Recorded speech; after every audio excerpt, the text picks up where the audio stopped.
Thiago Rafael Neitsky.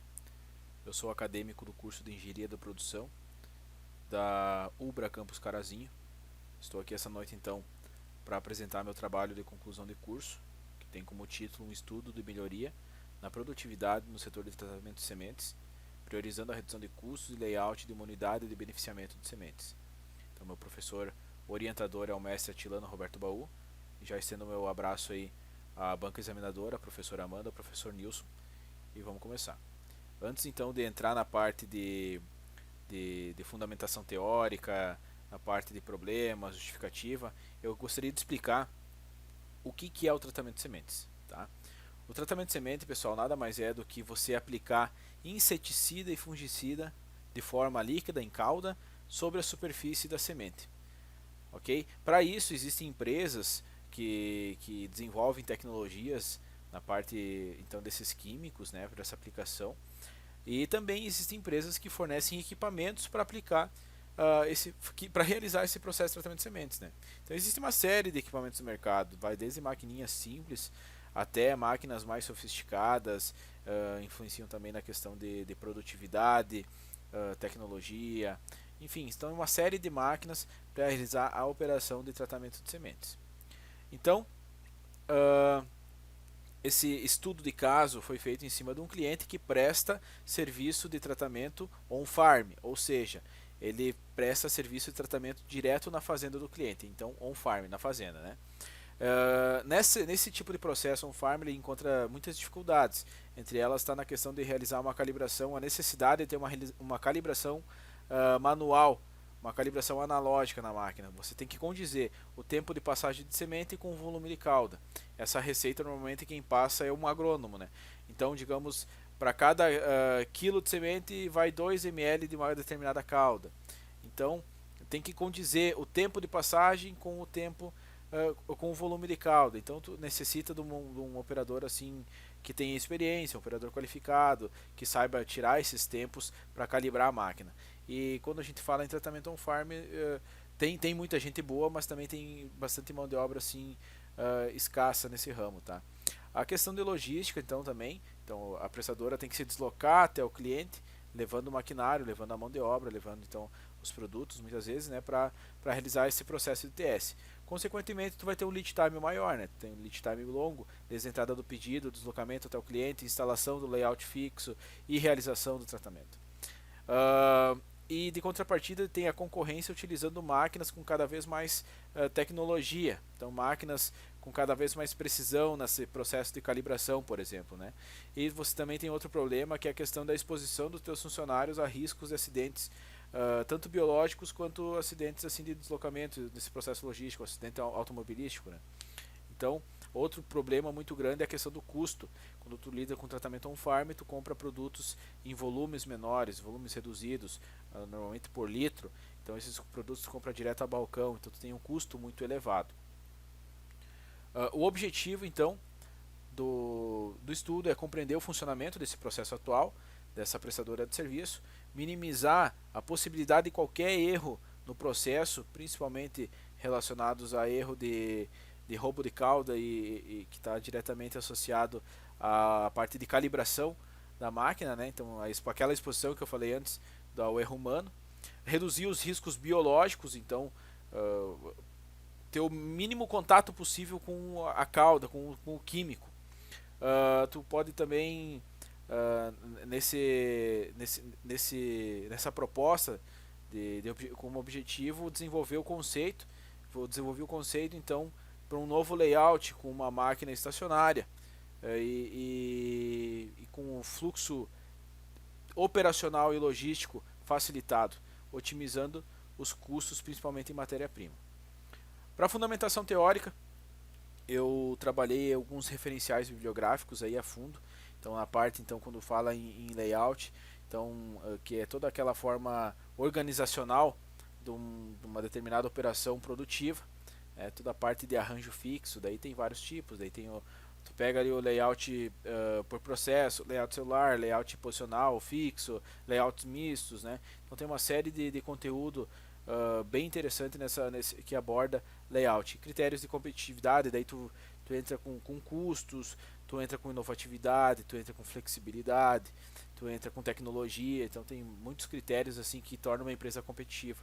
Quando tu pega mapeamento de fluxo de valor, tu pega ali a questão de um diagrama, onde é que expõe todo o processo e todos os tempos que agregam e não agregam valor sob o ponto de vista do cliente, né? Então tu consegue enxergar gargalos de forma mais facilitada, né? Tu pega o lead time também, que é o tempo de atravessamento de um produto, o planejamento estratégico, então que tem ferramentas como por exemplo a análise SWOT, que facilita então uma visão de mercado, as oportunidades, as ameaças que tu pode enfrentar se tu resolver entrar num determinado nicho de mercado.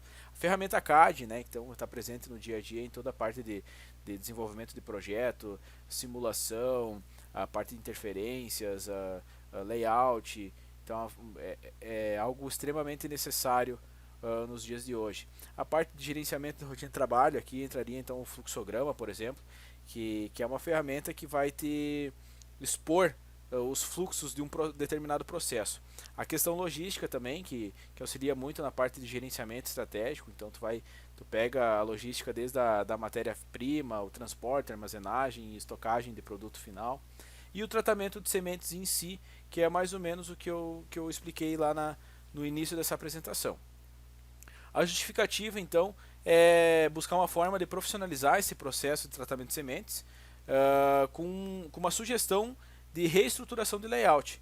Né? E para isso vou ter que ser necessário aplicar uma nova máquina tratadora de sementes, uma máquina estacionária, né? Porém essa mudança vai visar uma redução de custos, uma redução de fluxo logístico e também uma facilidade operacional gigantesca, porque é uma máquina com mais tecnologia. Então, para a metodologia do trabalho, como eu já falei, é um trabalho de estudo de caso, né? Ele tem um caráter de pesquisa exploratória, então toda a parte de tabulação, gráficos foi desenvolvida no Excel, e toda a parte de projeto, o projeto 3D mesmo, desenvolvido em SolidWorks, e algumas imagens renderizadas, que são imagens fotorrealísticas, foram desenvolvidas com o suplemento do SolidWorks, que é o PhotoView. Essa parte, como é uma pesquisa exploratória, então todas as informações do processo, os custos de tratamento, on-farm industrial, foram coletados direto com os clientes da empresa, onde eu realizei esse estudo de caso, né? Então são clientes que vivenciam essas duas realidades distintas, e a questão também dos custos da matéria-prima foram pegas com fornecedores, né? Para ter esses dados quantitativos e trazer resultados para o trabalho. Então, se tu pega o processo atual, hoje a empresa ela presta serviço de tratamento on-farm, né? Ela possui uma máquina da Grasmec que produz até 100 kg por minuto de soja. Tá? Essa empresa trabalha com uma metodologia de produção puxada, então o cliente faz o pedido, aí sim que a empresa vai atrás dos recursos de matéria-prima, né? vai fazer o deslocamento até o cliente e fazer então todo o processo do lead time. Então a produção puxada só funciona sob pedido. Tem essa logística até o cliente, como já foi falado, chega no cliente, tem que montar toda a estrutura no layout posicional. Essa empresa ela trabalha com 4 pessoas, dividida em 2 equipes, tá? Então cada equipe tem 2 pessoas. Então cada equipe tem uma caminhoneta com a máquina em cima e se desloca até o cliente. Chega no cliente, ele tem que armar toda a estrutura do layout posicional de acordo com os recursos que o cliente disponibiliza. Então, existem várias formas, né? Aqui embaixo está representado algumas imagens de como esse layout é disposto, e aqui em cima eu desenvolvi então no 3D, no SolidWorks, né? Uma situação onde ele tem a máquina em cima de um caminhão para tratar a semente e extrair ela direto em bag, tá? Então tem o auxílio de um guincho com um bag elevado aqui na ponta dele na lança para abastecer a máquina, e aqui na outra ponta já sai a semente tratada. E a desvantagem que foi falado antes, né, é a questão da calibração manual da MTS, então exige muita experiência dos operadores. Aqui então foi montado um fluxograma desse processo de calibração manual. Então, resumindo, tu abastece a graneleira com semente e tu vai esgotar essa semente cronometrando ela um tempo de 1 minuto. Então, tu cronometrou em 1 minuto, digamos, a máquina faz até 100 kg de soja por minuto, né? Então tu cronometra lá o tempo, diga, deu 80 kg, é isso que tu quer? Não, não é. Então tu vai lá, regula um chapéu chinês no interno da graneleira, é mecânico, né? E vai de novo até chegar na demanda produtiva que tu quer atender por minuto. Acertou a parte da semente, daí tu vai para a cauda.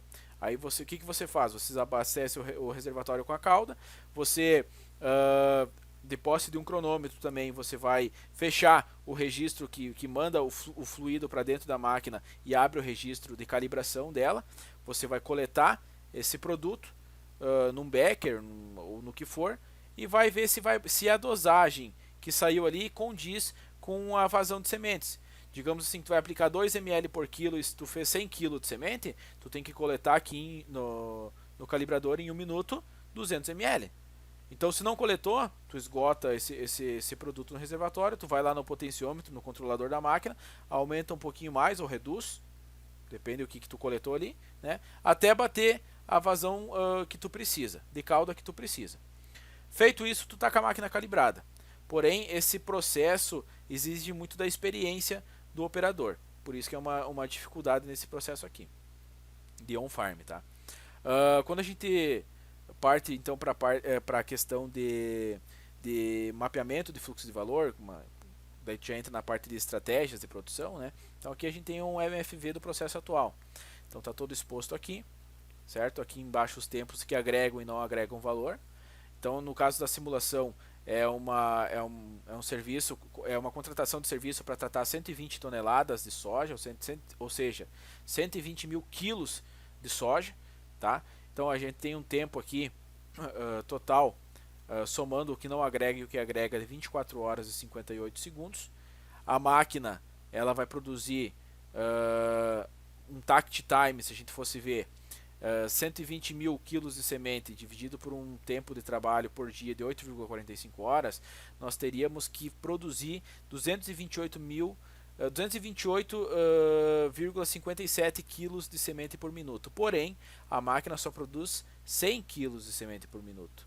Tá? Então, fazendo esse outro cálculo de retrabalho, do trabalho necessário, levaria aproximadamente 2 dias, 2 horas e 30 minutos para atender esse cliente.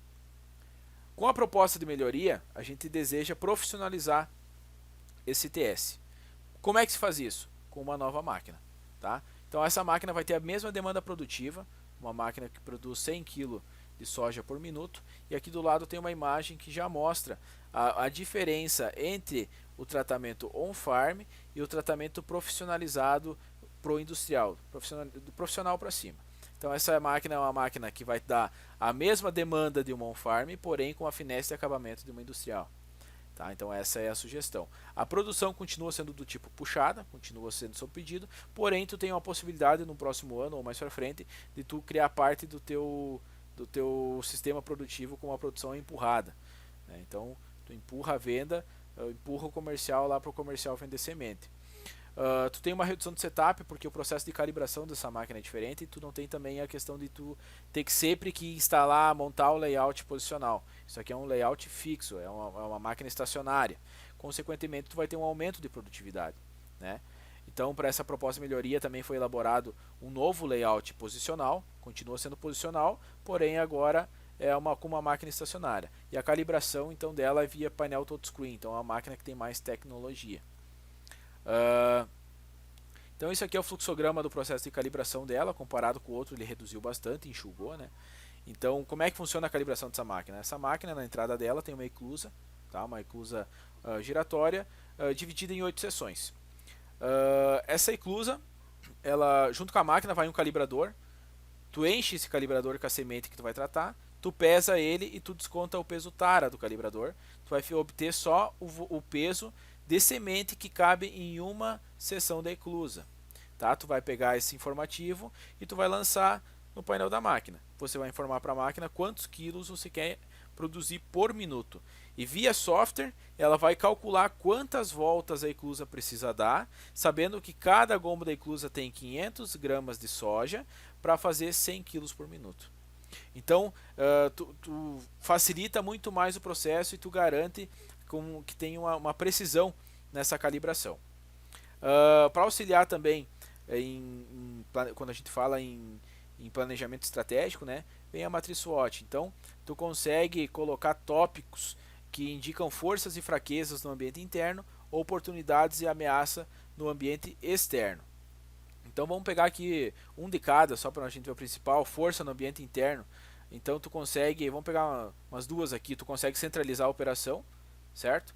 E tu tem uma precisão na assertividade de doses, que como tu tem uma calibração mais de forma via software, então tu tem uma precisão, uma assertividade nas dosagens, né? Consequentemente tu tem uma acuracidade em estoque. Então aqui a gente entra totalmente em gestão. Tu tem um controle melhor da tua matéria-prima. A fraqueza, então, tu vai te exigir, digamos, vamos pegar um exemplo aqui, né? Tu vai te exigir um operador mais qualificado. Tu vai ter que treinar alguém para operar essa máquina aí. Apesar de que a calibração é mais simples, né? Porém tem que ter alguém que saiba mexer com um painelzinho touchscreen com essa máquina, né? No ambiente externo, já vamos pegar uma oportunidade. Aqui tu vai com certeza aumentar a qualidade da finesse de acabamento da semente, conforme a gente viu na imagem anterior. E porém, de contrapartida, numa ameaça ambiente externo, tu vai concorrer com novos players, uma concorrência assim que já está mais qualificada, já está há mais tempo nesse mercado. Então a matriz SWOT auxilia essa visão de mercado. O mapeamento fluxo de valor futuro, então, com essa proposta, a gente consegue sair de um tempo de total do on-farm de 24 horas e 58 segundos para profissionalizar esse tratamento, né? A gente cai para 20 horas 34 minutos e 50 segundos. Isso aqui tem uma redução de 3 horas e 26 minutos, que corresponde a 14,31%. Isso aqui vai automaticamente ser transformado em produtividade. Quando a gente fala em custos, né? Aqui foi alguns levantamentos. A gente aplica o inseticida e o fungicida, no caso aqui desse exemplo o Standactop, a 2,2 ml por quilo no processo on-farm, tá? E um polímero, que é o Fluorite, a 2,6 ml por quilo. Quando a gente vai tratar 120 toneladas de semente, a gente tem que transformar isso aqui. Então eu vou precisar de 264 litros de Zandac, 312 litros de Fluorite. Só que o litro custa R$515 de um e R$60 do outro. Se a gente vai multiplicar isso aqui, o valor é altíssimo, tá? Então por isso que o pessoal fala muito em roubo de cauda. É muito caro o custo desses produtos, por isso a importância de a gente ter uma garantia na calibração da máquina, tá? E vamos falar só de cauda, não vamos nem falar de pó.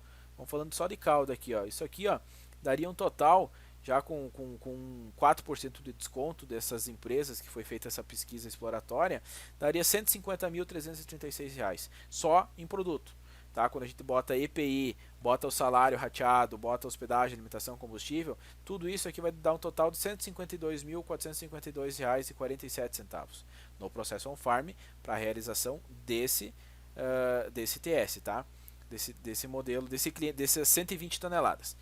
Quando a gente cai pro novo cenário, para o cenário proposto, então esses gastos com hospedagem, alimentação, combustível, eu nem coloquei aqui pedágio, depreciação de veículo, tá?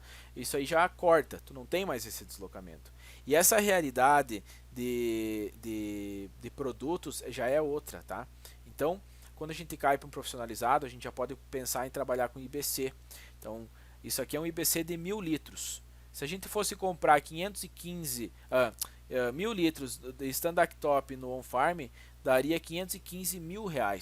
Se a gente compra 1000 litros para realizar um IBC, né? Um IBC de 1000 litros para realizar já no profissional para cima, a gente cai para uma média de 322.590.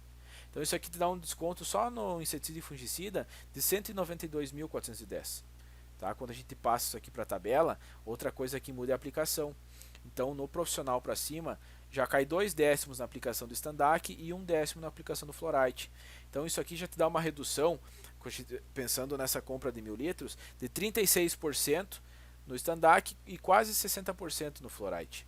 Então aqui tem algumas ilustrações gráficas para compreender melhor essa diferença do custo por litro. Quando a gente pega o preço do IBC e divide por 1000, né, a gente consegue ver essa diferença aí por litro.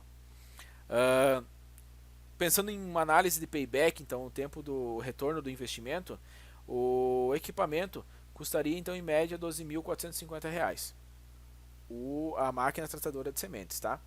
Porém, só em economia, quando a gente fala só nessa economia aqui, somando esses dois valores, a gente tem um desconto, digamos, uma economia de R$228.100. Se a gente fosse comprar 1000 litros do on-farm e 1000 litros no profissional, daria esse desconto aqui, tá? Então isso eu pagaria toda a máquina com a compra do primeiro IBC e ainda sobraria um valor de R$ 15.650. Tá? E também sem considerar a questão de diferença de dosagem, né, de um processo para o outro. Então, com o farm a 2,2 ml por quilo, eu trato 454.545 kg de soja com 1.000 litros. Já no profissional, eu trato 500.000 kg de soja. E essa diferença também acontece no outro. Layout, então, a gente pega aqui uma vista superior. Isso aqui é uma OBS, tá, gente? Isso aqui é a área de tratamento dessa OBS. Então, a gente tem a máquina instalada aqui, dentro dessa área. A gente tem uma porta de acesso só para os operadores que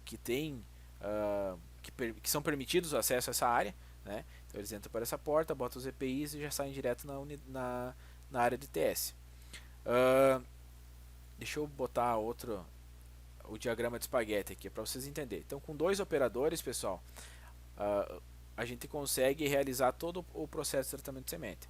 Um fica responsável por operar a empilhadeira. Então, com a empilhadeira eu busco o bag de semente a tratar, abasteço a máquina, faço a volta, recolho o bag de semente tratada, estoco e faço o processo de novo. E o outro operador calibra a máquina, então, e auxilia nessa amarração, amarrar e desamarrar esse bag na entrada e na saída. Tá? Então, esse aqui é o fluxo, um operador no interno e outro operador no externo. Essas aqui são as mesmas imagens que eu desenvolvi em SolidWorks, renderizei em PhotoView. Então tem a área do TS enclausurada, com a máquina enclausurada, tá? E a empilhadeira abastece ela por fora, tá? E aqui do lado é a mesma área, porém com uma vista de seção, para vocês verem que fica um operador do lado de fora e outro operador do lado de dentro, auxiliando em amarrando e desamarrando esses bags. Então, como conclusão, a gente pode ver que essa matriz SWOT que foi apresentada realmente nos oportuniza muita coisa assim a ser conquistada nesse mercado de TS, né? Toda a parte de levantamento de custo, toda a parte de desenvolvimento desse novo layout apresenta com certeza essa melhoria que a gente sugere. Então, consequentemente, essa proposta ela atinge o seu objetivo, né? Então, todos os dados quantitativos levantados na pesquisa exploratória, os gráficos, os custos, eles mostram então que tudo isso seria realmente facilitado, né? E com certeza a empresa ela vai se colocar em um novo nicho de mercado, em um novo patamar competitivo, né? Com uma máquina de grande tecnologia que garante uma assertividade de dosagens e vai tranquilamente poder concorrer com novos players, com pessoal que já está há muito tempo nessa área de TS profissionalizado para cima. E para finalizar, então, eu deixei uma frase: então, o esforço só é expresso em recompensa quando uma pessoa se recusa a desistir. Só para nós refletir aí, certo? Então essa é a minha apresentação, espero que tenham gostado. Muito obrigado.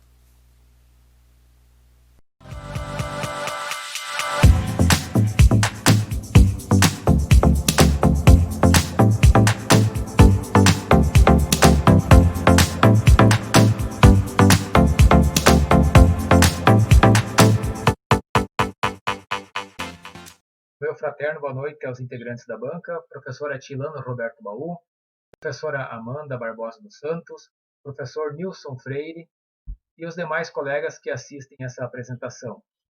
Meu trabalho de conclusão de curso vem com o título de Os principais requisitos que uma empresa deve atender na área de saúde e segurança do trabalho.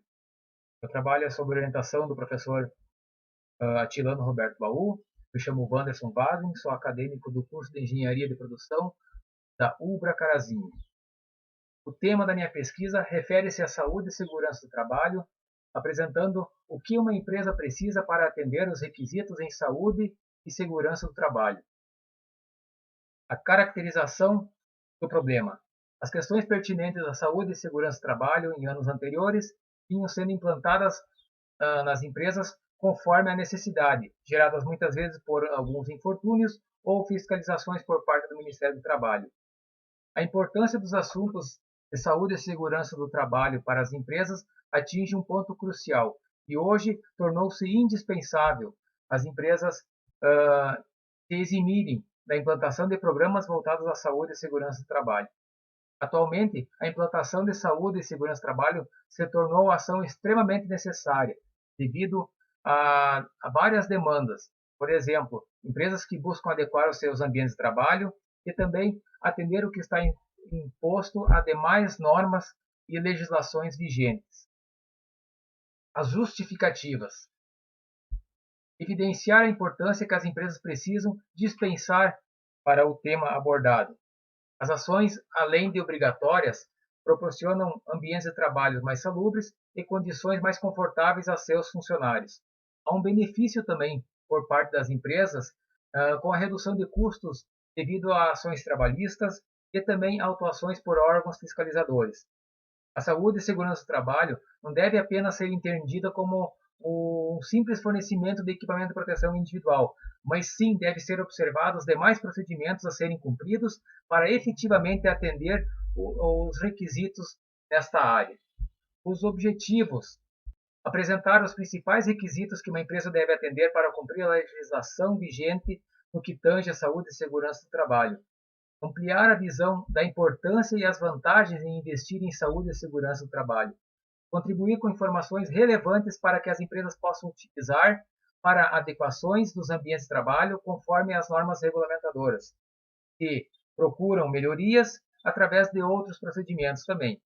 Relatar sobre a história da segurança do trabalho, conceitos, demonstrar benefícios em investir em saúde e segurança do trabalho e exemplificar custos com penalidades.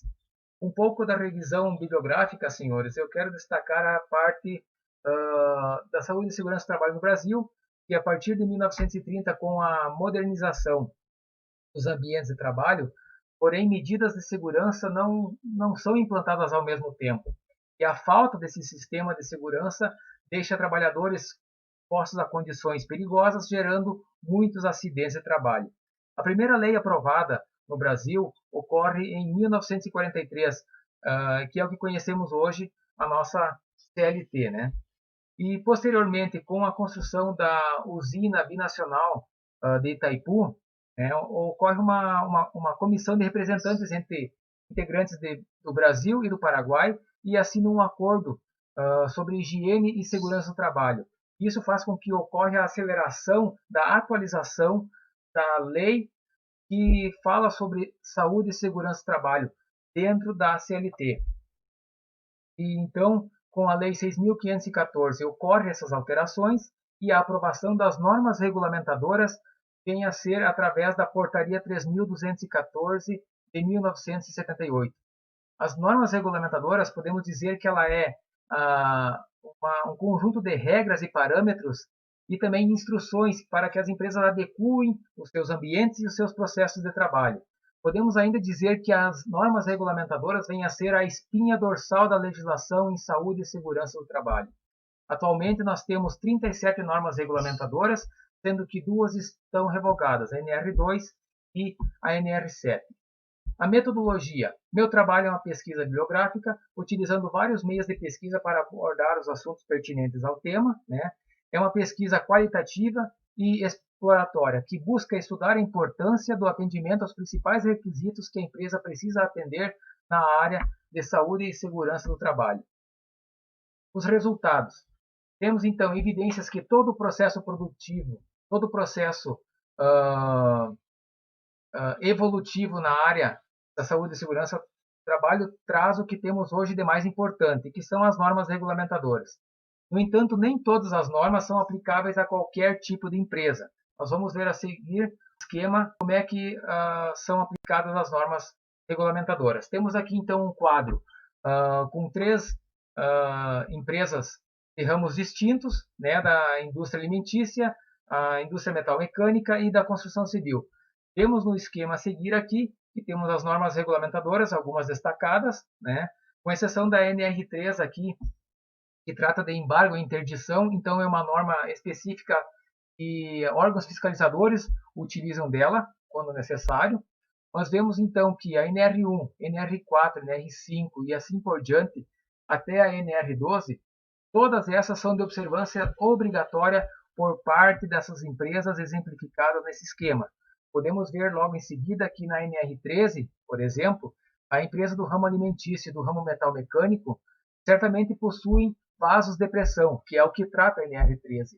Então, essa NR13 é de observância obrigatória para as indústrias do ramo alimentício e do ramo metal mecânico. Indústria do ramo da construção civil, por exemplo, não há necessidade, a não ser que haja utilização de vasos de pressão, como compressores ou outros equipamentos similares. E assim, segue as demais normas regulamentadoras até a 37ª norma. Né? Então, quais que precisam ser implantadas que precisam ser observadas obrigatoriamente por toda e qualquer empresa. A seguir, temos aqui uma simulação de auto de infração.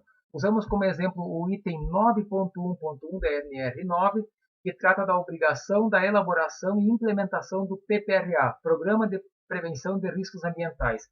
Se a empresa não cumpriu o que está sendo determinado nesse item, então ela sofrerá penalidades da seguinte maneira. Podemos observar aqui o item 9.1.1, a sua codificação, tem o grau de infração, que no caso aqui é o grau 4, e o tipo de infração é segurança, no caso S. Né? O que acontece na etapa seguinte? É confrontado o anexo 2, os números de funcionários existentes na empresa, como vemos aqui, o exemplo de 51 a 100 funcionários, e verifica conforme o grau de infração, a cota de UFIRS que vai ser cobrado. Nesse caso, 3.877 a 4.418 UFIRS. Temos na sequência, então, o esquema do cálculo. Podemos ver que a multa mínima, então, seria de R$ 4.125,51 e a multa máxima R$ 4.701,19. A um primeiro momento, podemos analisar que isso não venha a ser um valor tão oneroso, conforme o porte da empresa.